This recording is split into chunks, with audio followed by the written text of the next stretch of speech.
Hello everyone, क्या हाल है। आशा करता हूँ आप सभी ठीक होंगे।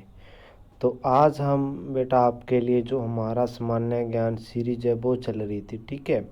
तो उसके लिए मैं आज आपके लिए हमने सेट 2 में हमने 20 क्वेश्चन कर लिए थे। हम उससे आगे आने वाले जो 20 क्वेश्चन हैं हम उनको कर रहे हैं, ठीक है बेटा। तो जो है आपके लिए जो इस सेट 2 में हम क्वेश्चन आंसर करने जा रहे हैं, जो भविष्य में आपकी आने वाली परीक्षाएं हैं, तो उनके लिए जो बहुत ही फ़ायदेमंद साबित होने वाली है। यदि हमारे आपने इस चैनल वी को सर को सब्सक्राइब नहीं किया तो प्लीज़ आप इसे सब्सक्राइब कर लें और लाइक कमेंट और शेयर करें और अपने साथी मित्रों के साथ इसे शेयर करें।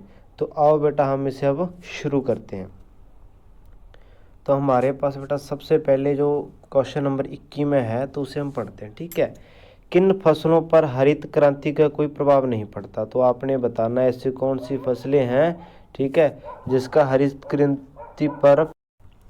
तो बेटा हमारे पास इसका उत्तर है दलहनी फसलों पर, ठीक है। जो दलहनी फसलें होती है ना बेटा, उन पर। चलो बेटा हमारे पास अगला क्वेश्चन है, विश्व का पहला व्हाइट टाइगर सफारी कहाँ स्थित है, ठीक है। तो वो है बेटा नंदन कानन उड़ीसा में, ठीक है। अब हमारे पास बेटा क्वेश्चन नंबर अगला है, तो इसे हम पढ़ते हैं।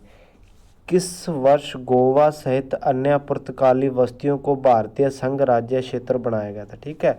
तो वो बताना है वैसा कौन सा सन है जब गोवा सहित अन्य पुर्तगाली बस्तियां थी ना, उसे भारतीय संघ में क्षेत्र में बनाया गया था। तो वो है कौन सा सन था, वो था 1962 में, ईस्वी में।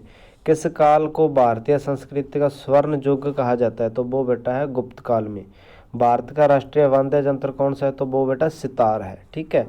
त्वरित कार्यबल किस पुलिस फोर्स का अंग है, ठीक है। तो आपने ये बताना है वो CRF का, ठीक है बेटा।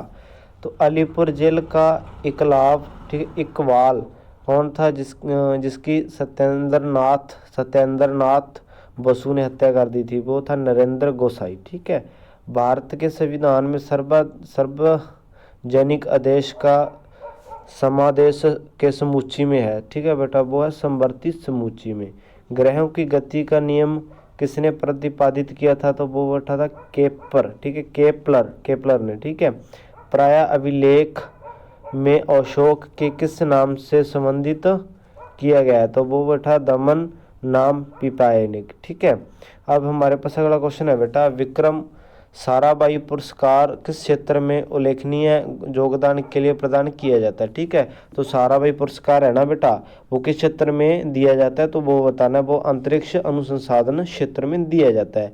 परिदर्शी, ठीक है, में दो समतल दर्पण एक दूसरे से कितनी डिग्री के कोण पर स्थित होते हैं। तो वो होता है 45 डिग्री पर, ठीक है। और उसके बाद हमारे पास बेटा अगला क्वेश्चन है, हमारे पास अगला क्वेश्चन है बेटा, कौन सा अनुच्छेद सर्वोच्च न्यायालय को एक अभिलेख न्यायालय का स्थान प्रदान करता है। तो वो बताना है अनुच्छेद 129 में, ठीक है। क्लोरोफॉर्म की प्रतिक्रिया नाइट्रिक अम्ल के साथ कराने पर कौन सी विषैल गैस उत्पन्न होती है। तो वो बताना है आपने, ठीक है। जब हम क्लोरोफॉर्म की जो है वो नाइट्रिक के साथ हम रिएक्शन करवाते हैं तो हमें कौन क्या प्राप्त होता है, ठीक है। तो वो होता है क्लोरो, ठीक है, पिकरण, ठीक है, प्राप्त होता है।